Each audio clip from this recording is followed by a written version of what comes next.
ओम नमः शिवाय। आज मैं आपको एक बात बताती हूँ कि भगवान चाहे तो कुछ भी कर सकता है, बस उसकी कृपा होनी चाहिए और सच्चे मन से आप उसे याद करें।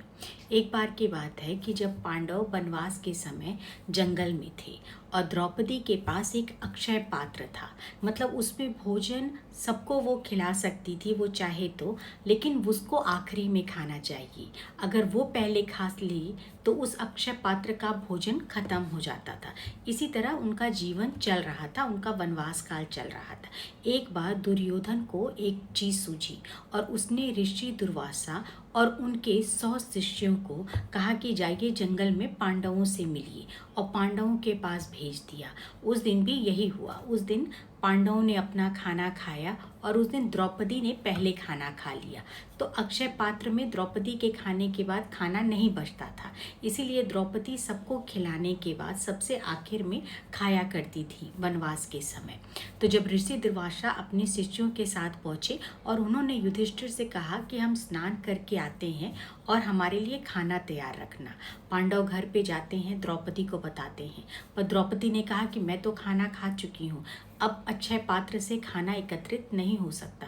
तभी द्रौपदी बहुत दुखी होती है और भगवान कृष्ण को याद करती है।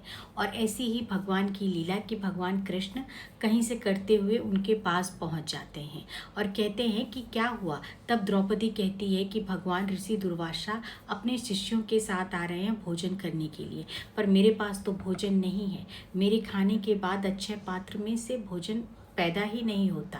तब कृष्ण कहते हैं कि तुम वो अपना पात्र लाओ, और वहीं पे एक चावल का कण पड़ा रहता है।